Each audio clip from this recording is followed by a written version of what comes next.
So there was a mainstream narrative that was sort of dismissive of the concept of um, a virus coming from a lab. There was supposed research that was done, and they looked at the whatever details they had, whatever evidence they had, and they said this could not be something that was, I think, man-made was the term that they used. So based on that, they were discounting the possibility of this theory of a virus coming from a lab. Now, I want you to note, I am not a genius, and I don't have any training in working with viruses or anything like that. I'm more a data science analyst, technology. Those are where my strengths lie. I think a key word is analyst. So while I don't have the expertise to know about viruses, and certainly I don't know anything about modifying them or weaponizing them, analysis is what I do. And basic analysis tells me that it's ridiculous to look at the question of could a virus come from a lab and to just go down one path and look at it and say, you see evidence that it came from an animal, came from a bat, whatever animal, right? You see evidence of that. And based on that, you're saying it cannot come from a lab. Now, again, I don't know what the explanation is for this level of nonsense. Is it incompetence or is it intentional efforts to mislead? Because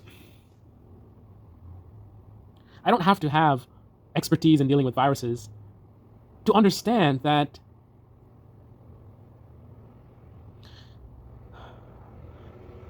being created in a test tube, right, from scratch, synthetically, completely synthetically, that can't be the only way. Right? I don't even know this stuff, but I know enough to know that can't be the only way. So I immediately said, you see evidence of it come from an animal, so can't the animal have come from the lab? I don't understand. And it's to not even discuss that. I mean, to not even have a thorough discussion. It's one thing to go down one avenue and you say, okay, we look at it. Does this look like it was created synthetically? No, I'm seeing markers that are saying a bat. Okay, so definitely this came from a bat. End of story. Like what? Since when is any scientific process so binary? You have one theory about what might have happened, and you want to challenge, could it have been this? And then you go in and you say, oh, I see evidence of something else. Okay, so it's not that. Is this incompetence or is this intentional deception? It doesn't seem very difficult to fathom a sick animal or an animal made to be sick. Again, I don't have the qualifications, but I can think logically that you can have a sick animal or you can have an animal that you make sick, one of the two, and there is your source. There is your genesis. There is your patient zero.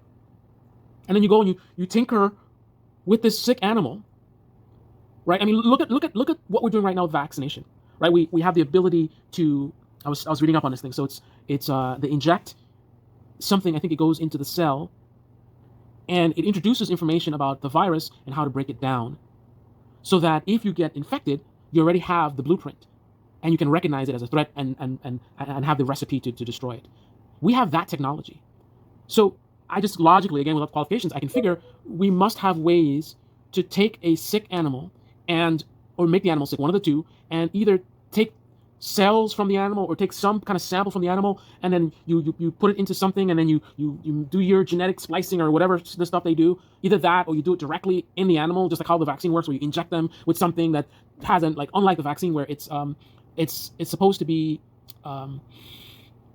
it's supposed to not mess with the nucleus. I think, like, it doesn't go as far to be that much of a risk for us. It's very, very safe as far as I understand, based on the information they put out, of course. So, but that's for the vaccine. So I can imagine you can take the same kind of technology or a variation of it and be a little bit more destructive, to where you can create this thing that could be dangerous, could be a global thing. Then the other conversation was about why would a country harm so many of its own people? Again, the binary thinking. The only way for this thing to potentially be created in a laboratory setting and for it to get out It has to be deployed. That's the only way. It's either deployed or it didn't happen. I don't understand the logic. But as if we have not had in the past accidents that have happened.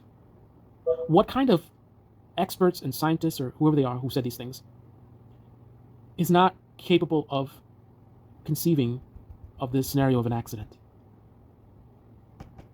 So it can't be from a lab because we see evidence it came from a bat, but we don't talk about or explore the idea that the bat came from the lab.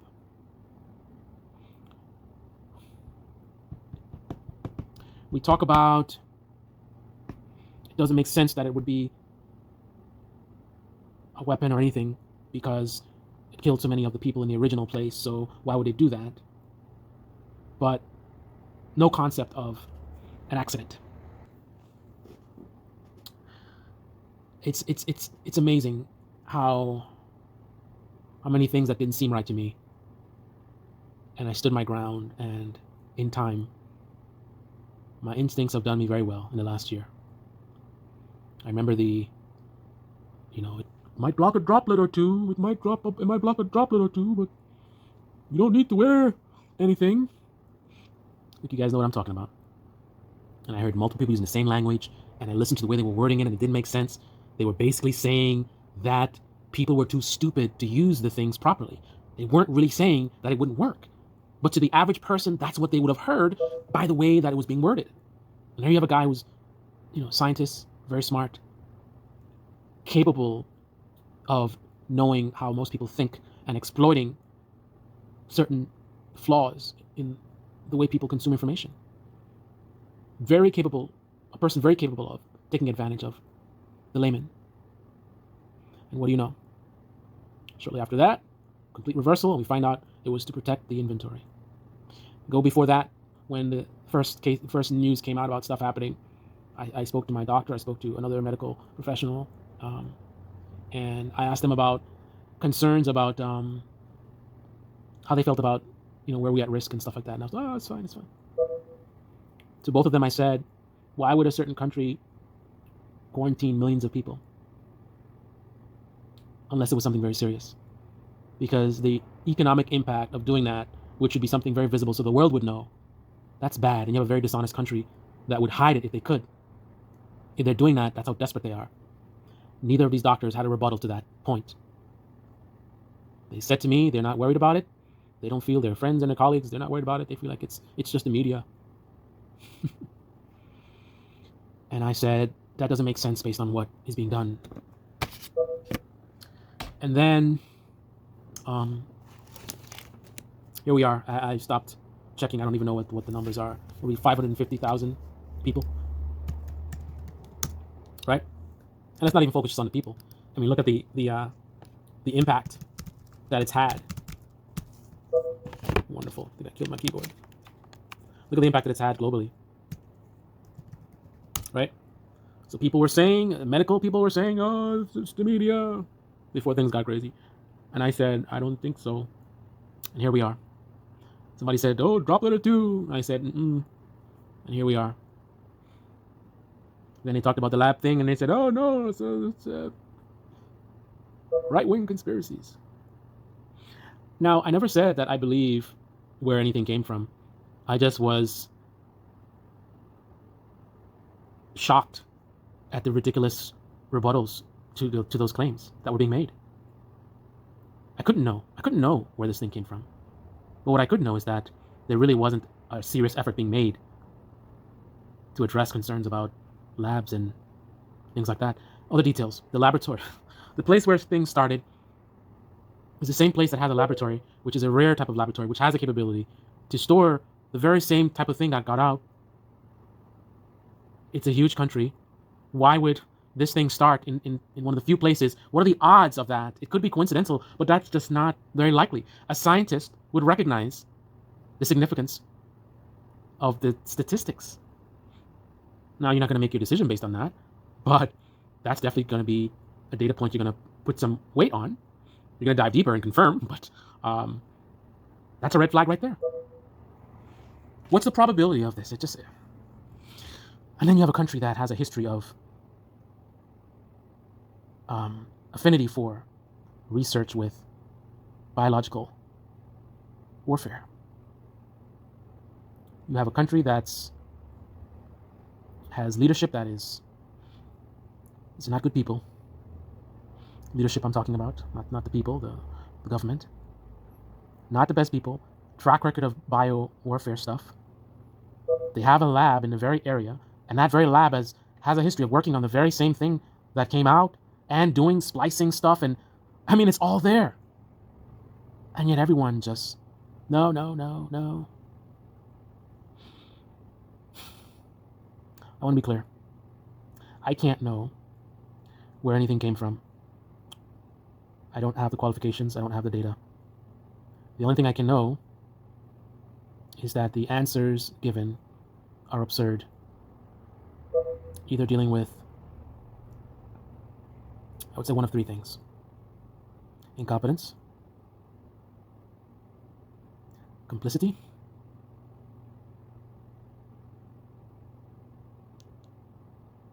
or bias. Maybe a combination of a few of those things.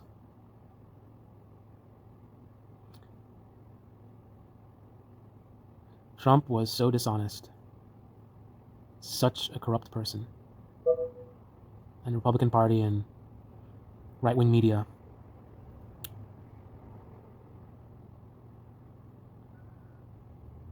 it's the boy who cried wolf. Keep crying wolf, eventually people won't listen anymore. So when you have the side that cries wolf talking about any of this stuff, a lot of people who are, let's say, more affected by bias than I, for example, am, the instinct is to just dismiss. Just dismiss it. Those guys are liars, they're just trying to this and that, and right? So it's not that you're stupid, it's you're not even trying, because you automatically assume that it's nonsense because a certain side is the ones pushing it. And then you have complicity, because the United States government apparently was involved in giving money to fund the very research that might have been the source of everything. And that organization is run by our biggest celebrity doctor. The one that a certain group wanted to be fired, not for the right reasons. Mr. Droplet or Two himself, the head of the organization.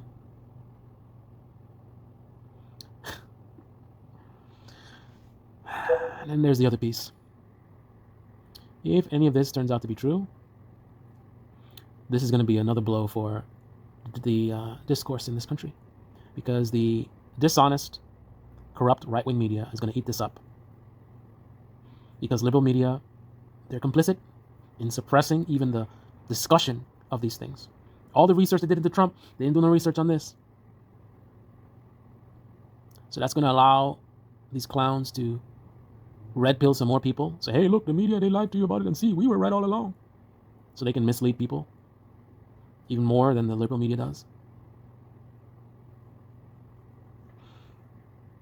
I don't know, guys. I will say one thing. I hope I don't end up being overconfident, because, man, so many things. It was tough because I'm seeing the official sources and whatever, saying no, and I'm like, I'm not qualified. How would I know? I'm trying to be humble, but at the same time, I'm saying this doesn't make sense, and to find out that I was actually right on so many things. So I guess the lesson I learned is,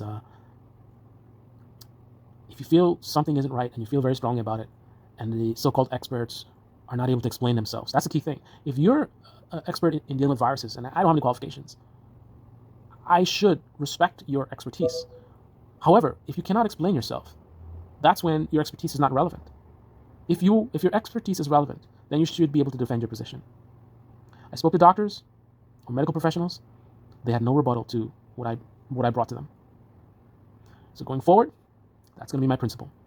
If somebody says something to me and they're an expert in whatever it is, I will respect what they are saying, but I will present my rebuttal.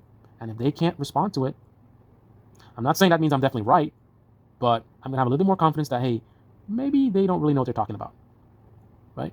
I have my expertise, but even I make mistakes. This is the Debate Room channel. Debate in the comment section below. Click on the like button, subscribe, smash that bell. Be well. Hope you guys understood what this was all about. I think you do. not going to say anything else. You're not going to get me, Skynet.